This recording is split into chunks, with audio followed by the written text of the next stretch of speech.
give Ukraine material that is fundamentally different than already going there, we have a prospect of breaking up NATO and breaking up the European Union and the rest of the world.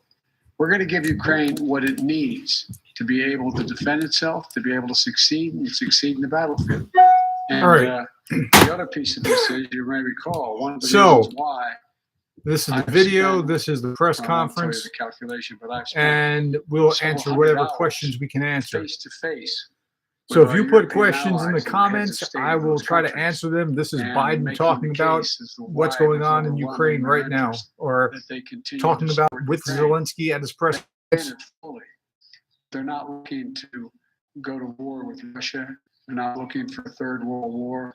And I think they can all be avoided by making sure that Ukraine is able to succeed in the battlefield. So anyway, there's more to say, but I probably already said too much. Thank you.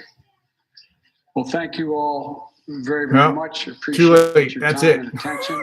And, oh, well, the best laid plans, right? I tried. Mr. President, you don't have to worry. We are staying with Ukraine as long as Ukraine is there. Thank you all. Okay, so that's the end of the press conference itself. Right, that was the President of the United States. I'm curious to see if you have any questions about it, and I'm happy to try to answer.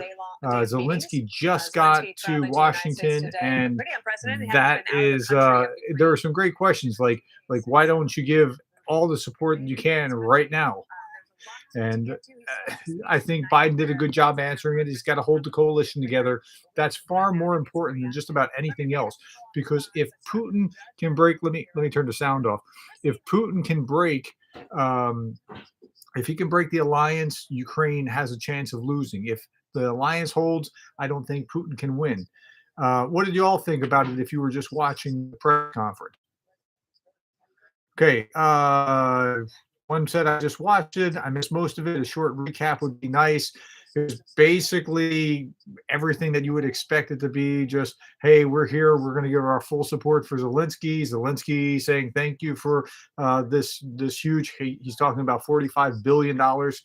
Not everything has been the ink's not dry on that bill yet. They have to get that through Congress first, but that's why he's here, to make his case, to make the pitch. I also noted that Zelenskyy is still wearing that green shirt, like since the first day of the war, he's looked the part. Now, I don't mean that in a fakey way. I mean, like, for him to show up in a tie and a suit would just be something would be off about that, because he's supposed to be like, he's identifying with his people wearing that olive drab kind of outfit. And I think that's a good thing for him to be looking the part. He spoke English a little bit where he could speak English, or when there was some trouble where somebody was trying to interpret, and he spoke English, and he does it reasonably well. But speaking through an interpreter is probably smarter on balance, just so you don't make some kind of awkward mistake that would become the press answer, or all the coverage would be about the awkward mistake. So that's it. There is a press conference. There will be a joint session of Congress tonight where Zelenskyy will be making his case for Ukraine again, and he did such an incredible job the last time. It was absolutely amazing, where he was talking about things like, look, I mean, remember 9/11? Remember when the planes hit the buildings? That's what's happening to our country every day. And I think we'll see probably more of the same. I would also predict that he will speak in terms that conservatives can hear, because the left-wing support is very high. The right wing is not as high, and that's partly because, and I talked about this in today's video, that's partly because people are seeing it as a Biden and Pelosi have to make sure that they're not making it a Democrat-owned issue, and that they're making it this is our issue as Americans. And to get off of that would be a tragic mistake in my estimation. Okay, any other questions? I was just trying to put this up, and then the press conference ended, and they're on the news. They're now into commentary.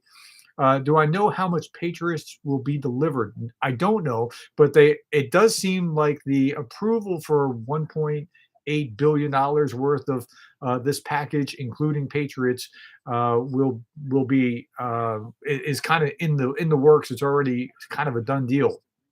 If you're talking about time, it takes time to train the Patriot crews, and they've already talked about that in a number of articles. So it could be a month before it's up and running. I don't know how long exactly it will take to train the crews of the Patriots. I do understand that it's a much more complex system than HIMARS. So I hope that helps as well. Any other questions before we head off? If you do, speak now or hold your peace. 45 billion is the big one to get through Congress. Yeah, that's right. And 45 billion would be pretty much everything that he needs to get through another year worth of something. I mean, that's a lot. And so there's a kind of a bracing against what the Republicans might do. I don't think that the Republicans are so anti-Biden that they're going to that Biden is the worst bad guy compared to Putin. I mean, I don't think most Republicans will go that path, but there is a populist streak within the Republican Party that's kind of a look, we shouldn't be involved in that kind of thing. And there's always been a very small streak within the Republican Party that was thinking like that, but there's a much more pronounced streak over the past about 7 years or so that's gone very populist as opposed to just conservative. And they're generally fellow travelers, but on this particular point, it's painful. Okay, any other questions, comments, or snide remarks before I sign off? And then I'll see if I can do some commentary about this tomorrow. Might even try to live stream tonight. I don't know. Thank you. It was an awesome move that Zelenskyy was in Bakhmut. But yeah, you know what? That was an awesome move. Going to the front line was quite a contrast on the day that Putin was in Minsk and taking all these precautions, 3 different planes so that you wouldn't know which plane he's in. When you're going from Moscow to Minsk, how secure do you have to be? And then Zelenskyy is on the front lines. That was pretty amazing to see just what a contrast that is in leadership. Okay, folks, I'm going to be signing off. Thank you very much for your time. I'm sorry. I meant to try to show the press conference, but, well, we'll see how that works. Maybe we'll get to maybe we'll try to do that with the speaking before Congress. I don't know if that'll pan out tonight, but we can see. All right. Have a good one. I'll talk to you tomorrow.